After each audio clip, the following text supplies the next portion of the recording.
Artificial intelligence ना सिर्फ दुनिया को बदल रही है बल्कि इसे फिर से परिभाषित यानी रीडिफाइन भी कर रही है।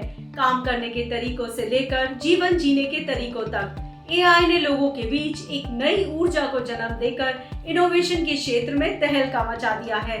अब भारत भी एआई की दुनिया में एक बड़ा कदम उठाने जा रहा है।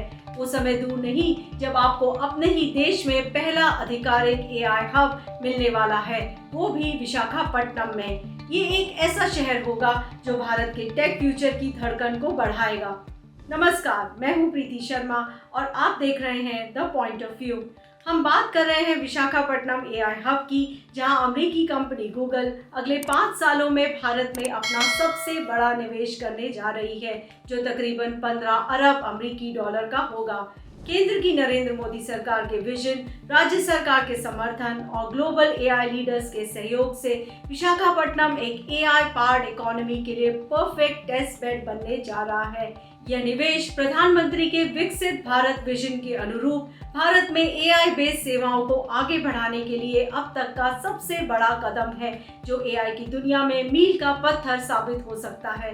Electronics and information technology minister Ashwini Vaishnaw ने कहा कि विशाखापट्टनम में गूगल एआई हब भारत की डिजिटल अर्थव्यवस्था के लिए एक महत्वपूर्ण कदम होगा। वहीं गूगल के सीईओ सुंदर पिचाई ने इसे एक लैंडमार्क डेवलपमेंट यानी एक ऐतिहासिक कदम बताया, जो गीगावाट स्केल कंप्यूट कैपेसिटी, एक नए इंटरनेशनल सबसी गेटवे और बड़े पैमाने के एनर्जी इंफ्रास्ट्रक्चर को एक साथ लाएगा।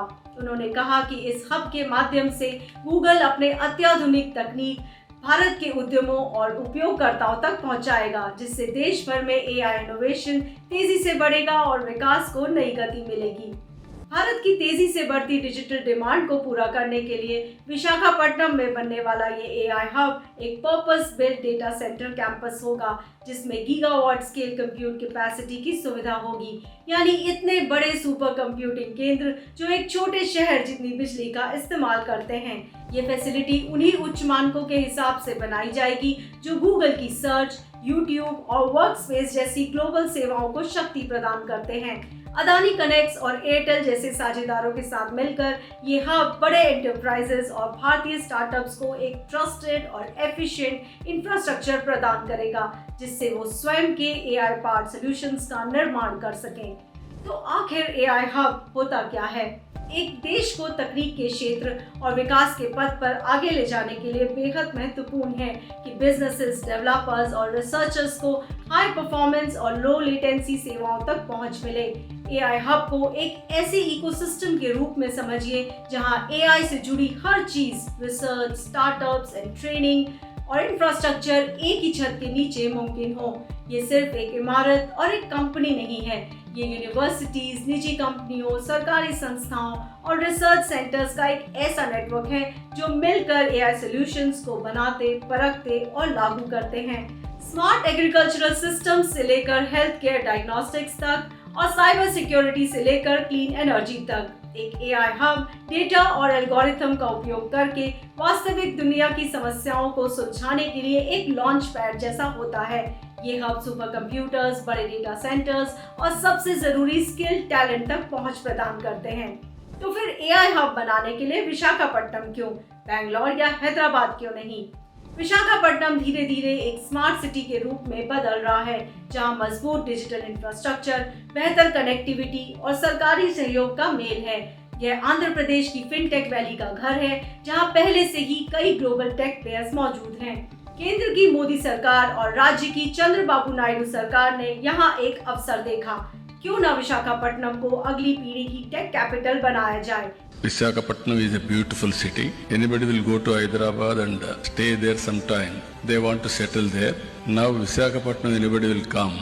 They will settle permanently in Visakhapatnam. That is the beauty of Visakhapatnam.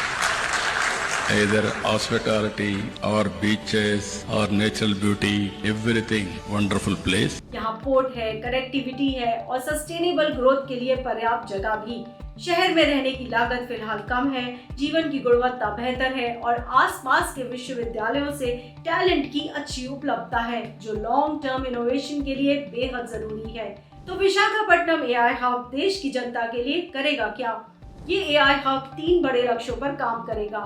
पहला जॉब क्रिएशन यानी नई नौकरियां पैदा करना, दूसरा टेक्नोलॉजी अपस्किलिंग यानी तकनीकी कौशल का विकास और तीसरा इकोनॉमिक ग्रोथ यानी देश की आर्थिक वृद्धि। आइए इन्हें थोड़ा विस्तार से समझते हैं।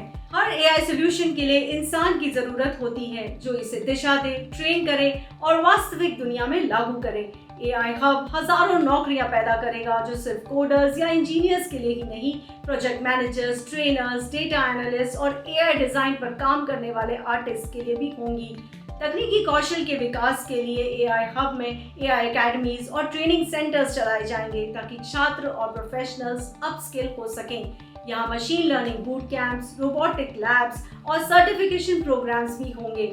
यानी आने वाली पीढ़ी के भारतीय इंजीनियर सिर्फ एआई का इस्तेमाल ही नहीं करेंगे, वे इसे बनाएंगे भी। आर्थिक वृद्धि को समझने के लिए अब तस्वीर को थोड़ा और बड़ा करते हैं। प्रेस इंफॉर्मेशन ब्यूरो के अनुसार एआई 2035 तक भारत की अर्थव्यवस्था में 1.7 ट्रिलियन डॉलर जोड़ सकता है। विजन को एंकर बनाकर आंध्र प्रदेश में एआई ड्रिवन इन्वेस्टमेंट्स के जरिए मैन्युफैक्चरिंग, हेल्थ केयर और एग्रीकल्चर, फिनटेक जैसे क्षेत्रों में बड़ा इन्वेस्टमेंट्स अट्रैक्ट किया जा सकता है। विशाखापट्टनम एआई हब सिर्फ एक शहर का प्रोजेक्ट नहीं है, यह भारत को ग्लोबल एआई मैप पर लाने का मिशन है। अमेरिका, चाइना और ब्रिटेन जैसे देशों के पास पहले से ही अपने एआई सुपर सेंटर्स हैं, लेकिन अब भारत भी अपना नाम विशाखापट्टनम एआई हब के बन जाने के बाद इस प्रतिष्ठित सूची में शामिल कर लेगा। कल्पना कीजिए, किसान एआई पावर्ड ड्रोन से सटीक खेती कर रहे हैं, अस्पताल प्रेडिक्टिव एल्गोरिथम्स से बीमारियों की समय से पहले पहचान कर रहे हैं और स्टार्टअप्स भारतीय भाषाओं में एआई असिस्टेंट्स बना रहे हैं। विशाखापट्टनम का एआई हब भारत का भविष्य दिखाता है। अब भारत एआई क्रांति में सिर्फ भागीदारी नहीं बनेगा बल्कि उसका नेतृत्व भी करेगा। तो अगली बार जब आप आर्टिफिशियल इंटेलिजेंस के बारे में सुने, याद रखिए भविष्य कहीं दूर नहीं बन रहा, ये हमारे विशाखापट्टनम में बन रहा है। अगर आपको ये वीडियो पसंद आया हो तो इसे लाइक करें और चैनल को सब्सक्राइब करना ना भूलें।